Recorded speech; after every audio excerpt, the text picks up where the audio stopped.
650 పేజీలు, 2 సీల్డ్ కవర్లు, ఒక్క రిపోర్ట్. కాళేశ్వరంపై ఏర్పాటైన జస్టిస్ పినాకి చంద్రఘోష్ తమ రిపోర్ట్ ని ప్రభుత్వానికి సమర్పించారు. దాదాపు ఏడాదిన్నర పాటు సాగిన విచారణలో 100కి పైగా వ్యక్తుల నుంచి సమాచారాన్ని రాబట్టారు. ఎక్కడ తప్పులు జరిగాయి, ఎక్కడ సమన్వయ లోపం ఉంది, జరిగిన అవినీతి ఎంత, ఫైనల్ గా వర్డిక్ట్ ఏంటి అనేది అంతా ఆ సీల్డ్ కవర్లో ఉన్నాయి. మరి కమిషన్ రిపోర్ట్ బహిర్గతం అయ్యేదెప్పుడు?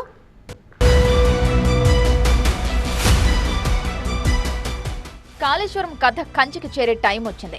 ఇంజనీరింగ్ మారువెలుగా పేరుగాంచిన ఈ ప్రాజెక్టులోని మేడిగడ్డ బ్యారేజ్ సెంటర్ ఆఫ్ కాంట్రవర్సీగా మారింది. 2023 అక్టోబర్లో మేడిగడ్డ బ్యారేజ్ లో 3 పిల్లర్లు కుంగడంతో వివాదం మొదలైంది. కాంగ్రెస్ పార్టీ అధికారంలోకి వచ్చాక కాళేశ్వరం ప్రాజెక్టు దగ్గరకు వెళ్లి అక్కడ పగుళ్లను పరిశీలించింది. దీనిపై విచారణకు తెలంగాణ ప్రభుత్వం ఆదేశించింది. జస్టిస్ పిసి ఘోష్ ఆధ్వర్యంలో కమిషన్ ను నియమించింది.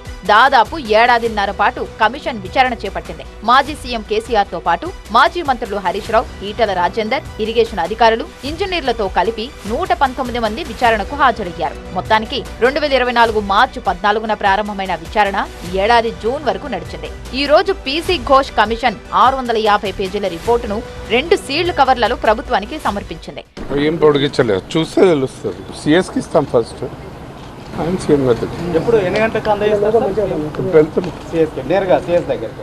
కాళేశ్వరం కమిషన్ కార్యాలయంలో పిసి ఘోష్ నుంచి తుది నివేదికను అందుకున్నారు ఇరిగేషన్ సెక్రటరీ రాహుల్ బొజ్జా.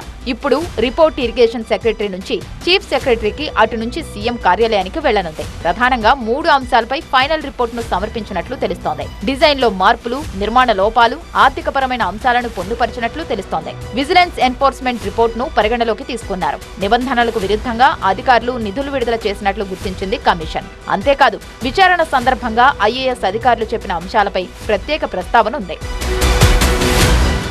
ఐఏఎస్లకు, ఇంజనీర్లకు సమన్వయ లోపం ఉన్నట్లు జస్టిస్ పిసి ఘోష్ కమిషన్ గుర్తించింది. నాటి ప్రభుత్వ పెద్దలు నేరుగా క్షేత్రస్థాయి సిబ్బందితో సంప్రదింపులు చేయడంతో రాష్ట్ర స్థాయి ఉన్నతాధికారులకు సమాచారం లేదని కమిషన్ ప్రస్తావించినట్టు తెలుస్తోంది. ఇక రికార్డుల నిర్వహణ కూడా సక్రమంగా లేదని గుర్తించింది కమిషన్. పూర్తి స్థాయి అనుమతులు లేకుండానే డిజైన్ల మార్పు చేసినట్లు బహిరంగ విచారణలో కమిషన్ కు అర్థమైంది. మొదట్లో చెప్పిన డిపిఆర్, ఫైనల్ డిపిఆర్ లో మార్పులు జరిగినట్టు నిర్ధారించారు. నిధుల సేకరణ ఎలా జరిగిందో తుది నివేదికలు వివరించినట్లు సమాచారం అందుతోంది. హైలెవెల్ కమిటీ అనుమతి లేకుండానే బడ్జెట్ రిలీజ్ చేసినట్లు గుర్తించారు. 3 బ్యారేజీలకు సంబంధించిన ఆర్థిక పరమైన అంశాలను వేరువేరుగా పొందుపరిచింది కమిషన్. కాళేశ్వరం రిపోర్టు సమర్పించిన తర్వాత జస్టిస్ పినాకి చంద్రఘోష్ కోల్కతా బయలుదేరారు. తన పాత్ర ఇంతటితో ముగిసిందని, 650 పేజీల రిపోర్టులో ప్రభుత్వానికి సూచనలేమీ లేవని మీడియాతో మాట్లాడారు. మరోవైపు కాళేశ్వరం దగ్గర గోదావరి ప్రవాహం భారీగా ఉంది. ప్రస్తుతం 2.5 లక్షల క్యూసెక్కుల నీరు ప్రవహిస్తోంది. మేడిగడ్డ బ్యారేజ్ గేట్లన్నీ ఎత్తి నీటిని కిందకు విడుదల చేస్తున్నారు. అక్కడ పరిస్థితిని మా ప్రతినిధి పెద్దిష్ క్లియర్ గా వివరించారు.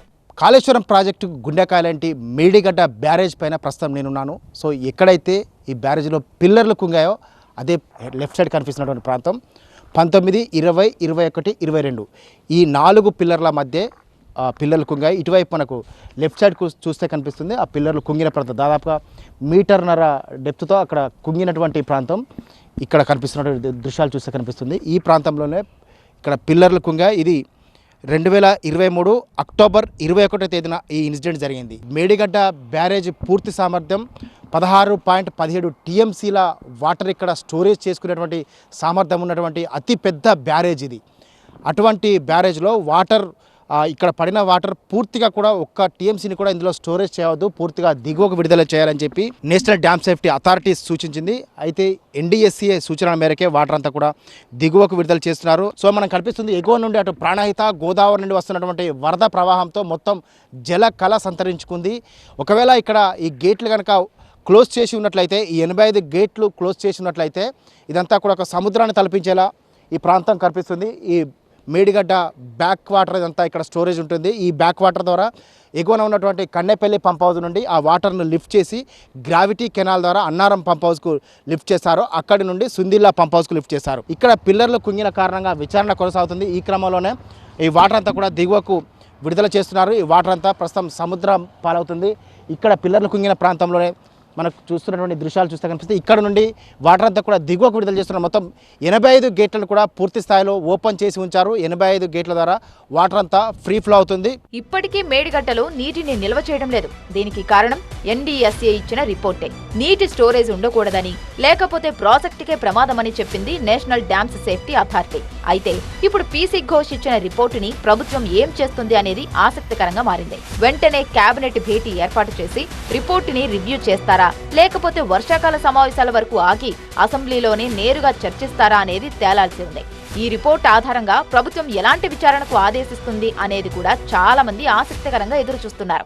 ఆధునిక సాంకేతిక పరిజ్ఞానం, మిషన్లు, మనుషులు కలిసి అసాధ్యాన్ని సుసాధ్యం చేసిన చారిత్రక నిర్మాణం. కాళేశ్వరం ప్రాజెక్టు నిర్మాణంలో ప్రతి అడుగు ప్రశంసనీయమే, కానీ సంకల్పం చెతికిల పడింది. ఇంత పెద్ద ప్రాజెక్టు ఒక వృధా ప్రయాసలా మిగిలిపోయింది. కాళేశ్వరం ప్రాజెక్టు సంకల్పం నిష్ఫలం కావాల్సిందేనా? కాళేశ్వరం ప్రాజెక్టు నుండి కెమెరా పర్సన్ మున్నాతో పెద్ది TV9 వరంగల్.